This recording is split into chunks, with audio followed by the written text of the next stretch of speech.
Hello friends, welcome back to our channel. അപ്പോൾ എല്ലാവരും സുഖമായിട്ടിരിക്കുന്നു എന്ന് വിചാരിക്കുന്നു. ഞാൻ സൂപ്പറായിട്ടിരിക്കുന്നു. ഇന്നത്തെ കണ്ടൻറ്റ് എന്ന് പറഞ്ഞാൽ വാട്ട് ഐ ഏറ്റ് ഇൻ എ ഡേ ആണ്. അപ്പോൾ എൻ്റെ ഒരു ഡേ എപ്പോഴും സ്റ്റാർട്ട് ചെയ്യുന്നത് അതുപോലെ കുറച്ച് വെള്ളം കുടിച്ചുകൊണ്ടിട്ടാണ്. അത് കുറച്ചധികം കാലമായിട്ടുള്ള എൻ്റെ ഹാബിറ്റാണ്. ഒരു സ്കൂൾ ഡേയ്സിൽ തുടങ്ങിയൊരു ഹാബിറ്റാണത്.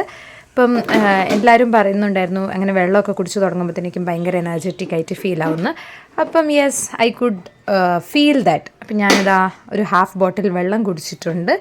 പിന്നെ ഇന്ന് സൺഡേ ആയതുകൊണ്ട് ഒത്തിരി ലേറ്റ് ആയിട്ടാണ് എണീച്ചത്. അതുകൊണ്ട് കുറച്ച് ലേറ്റ് ആയിട്ടാണ് ബ്രേക്ക്ഫാസ്റ്റ് കഴിച്ചത്. അപ്പോൾ ഇതാ ബ്രേക്ക്ഫാസ്റ്റിനായിട്ട് ഞാനൊരു ചിരട്ടപ്പുട്ടും ചെറിയൊരു കഷ്ണം പപ്പടവും പിന്നെ ഇതുപോലെ ചെറിയൊരു പഴമാണ് എടുത്തിരിക്കുന്നത്. അപ്പോൾ ഒരു 12:30 ഒക്കെ ആയപ്പോഴത്തേക്ക് എനിക്ക് ഭയങ്കരമായിട്ട് വിശക്കാൻ തുടങ്ങി. ഞങ്ങളുടെ റെഗുലർ ലഞ്ച് ടൈം ആണല്ലോ. അപ്പോൾ ഇന്ന് സൺഡേ ആയതുകൊണ്ട് ഒത്തിരി ലേറ്റാണ് എല്ലാം. അപ്പം ഞാൻ നോക്കിയപ്പോഴാണ് കുഞ്ഞിന് ഉണ്ടാക്കി വെച്ച കുറുക്കിൻ്റെ ബാക്കി ഇരിപ്പുണ്ടായിരുന്നു. ഒരു ഉളുപ്പില്ലാതെ ഞാനത് എടുത്തകത്താക്കി. പിന്നീട് കുറച്ച് സമയം കഴിഞ്ഞപ്പോഴാണ് ഞാൻ ചോറ് കഴിച്ചത്. അപ്പോൾ ഇന്ന് നല്ല കുത്തരി ചോറാണ് നമ്മൾ വെച്ചത്. പുഴുങ്ങലരി എന്നൊക്കെ പറയത്തില്ല, അതാണ്. അപ്പോൾ ഇത് കുഞ്ഞിന് ഭയങ്കര ഇഷ്ടമായതുകൊണ്ട് ഇതാണ് ഇന്ന് വെച്ചിരിക്കുന്നത്.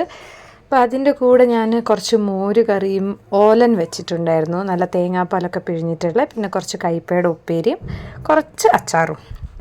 അത് കഴിഞ്ഞ് നേരെ പിന്നെ കഴിച്ചിരിക്കുന്നത് വൈകുന്നേരമാണ്. ഒരു 7:30 ഒക്കെ ആയപ്പം ഇത് കടയിൽ നിന്ന് മേടിച്ചാണ് കേട്ടോ, കൊത്തു പൊറോട്ട. ഇന്നെന്തോ കഴിക്കാൻ അങ്ങനെ തോന്നി, അപ്പം നമ്മൾ മേടിച്ചതാണ്. ഇത് നമ്മുടെ എന്താ പറയുക, ഇതോടുകൂടെ എൻ്റെ ഇന്നത്തെ ഫുഡ് പരിപാടികളൊക്കെ കഴിഞ്ഞു. ഇടയ്ക്കിടയ്ക്ക് പിന്നീട് വെള്ളമൊക്കെ കുടിക്കുന്നുണ്ടായിരുന്നു. അത് ഞാൻ പ്രത്യേകമായിട്ട് എടുത്ത് കാണിച്ചിട്ടില്ല. അപ്പോൾ അത്രയേ ഉള്ളൂ.